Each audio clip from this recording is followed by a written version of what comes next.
নমস্কার, রাধে রাধে। চলে এলাম আবার বন্ধুগণ সকালবেলায়। ভাল লাগছিল না? আপনারও তো মন খারাপ হচ্ছিল, মোবাইল ঘাঁটছিলেন। তাহলে একটু কথা হয়ে যাক।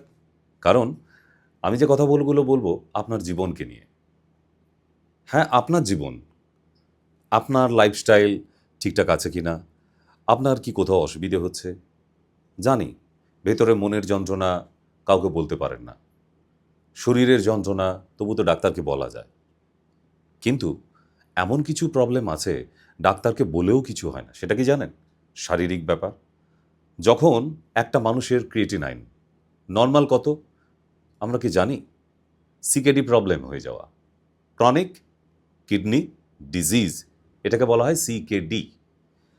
আর ক্রনিক কিডনি ডিজিজ তখনই হবে যখন আপনার creatinine 1.5 more than 1.5, I mean 2.1, 3.5, 4.7 ইত্যাদি ইত্যাদি।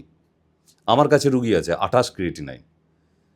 পশ্চিমবাংলা না, ভারতবর্ষের অনেক ডাক্তার শোনেনি এখনো যে 28 ক্রিয়েটিনাইনের রুগী বেঁচে আছে। আলবাত আছে। শিয়াখালায় বাড়ি, তার মুদিখানার দোকান, এখন অবধি তাকে ডায়ালিসিস করতে দিইনি।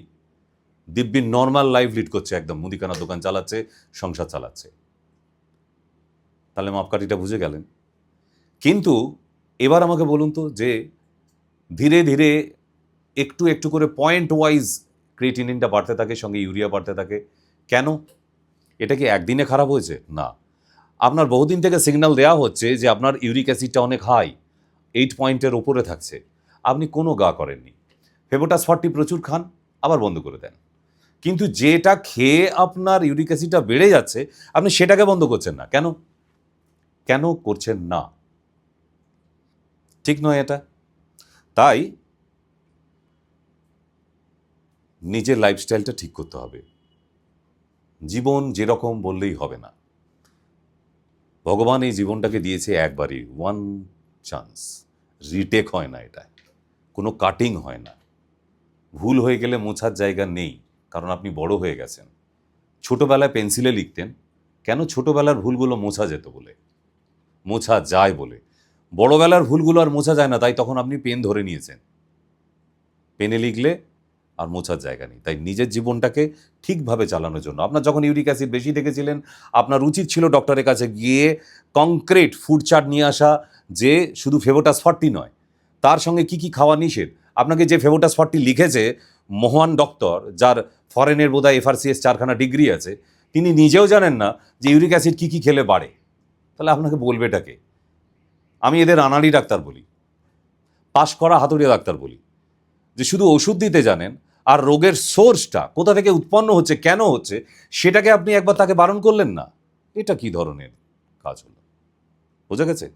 তাই ফুড চার্ট দরকার আছে, শুনে নিন, লিখে নেবেন ভালো করে। এক হচ্ছে মাছ, মাংস, ডিম। ইউরিক অ্যাসিড হাই থাকলে তিনটেই বন্ধ করতে হবে। শুধু জিওল মাছ খেতে পারবেন, শিঙি, মাগুর, ল্যাটা, কই, ট্যাংরা, শোল এটা খেতে পারবেন। বাকি অন্যান্য কোনো মাছ, মাংস, ডিম বন্ধ থাকবে। সয়াবিন, টমেটো, মুসুর ডাল, পুঁই শাক, পালং শাক, ঢেঁড়স, আম, পেয়ারা, আপেল, ছোলা, ছাতু, আমের টক ডাল, এইগুলো একদম বন্ধ করতে পারলে আপনার ইউরিক অ্যাসিড ডাউন হয়ে যাবে, নর্মাল হয়ে যাবে। তাহলে আপনার কিডনিটা খারাপ হওয়ার কোনো চান্স ছিল না। কারণ ইউরিক অ্যাসিড প্রথম সিগন্যাল দেয়, তারপরেই ইউরিয়া বাড়ে, তারপর ক্রিয়েটিনাইন বাড়ে। ডাইরেক্টলি ক্রিয়েটিনাইন কারোর বাড়ে না। ক্লিয়ার হচ্ছে? আর আপনি এইগুলো নিয়ে কোনো অ্যালোপ্যাথি, মডার্ন প্যাথিতে গেলে কারোর দম নেই আপনার ক্রিয়েটিনাইন 1 কমিয়ে দেখাবে। তারা ওয়েট করাবে আপনাকে যে কখন 5-এ যাবে, তারপর ডায়ালিসিস করব। আমার কথা মিথ্যে হলে আমাকে কমেন্টসে জানাবেন। আমি একদম চাঁচা ছোলা পরিষ্কার বলে দিই। ডাক্তারি ছেড়ে দিতে পারে, কিন্তু এদের ছাড়বো না যারা চিকিৎসার নামে বজ্জাতি করে বেড়ায়।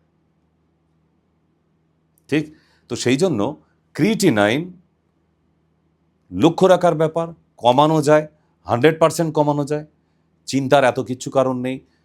খাদ্য তালিকা বলে দিলাম, এই খাবারগুলো বন্ধ করুন। সকালবেলা কুর্তিকলায় জল প্রতিদিন হাফ গ্লাস করে, আর পানীয় জল 1 লিটার থেকে 1.5 লিটার, যদি আপনার মোটামুটি 3-3.5 আপনার ক্রিয়েটিনিন গিয়ে থাকে।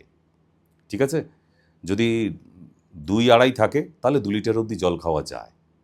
আর যদি ইনসুলিন নেওয়া শুরু করেন, তাহলে আপনার কিডনি 12টা বেজে গেল, ও ভগবানও ঠিক করতে পারবে না।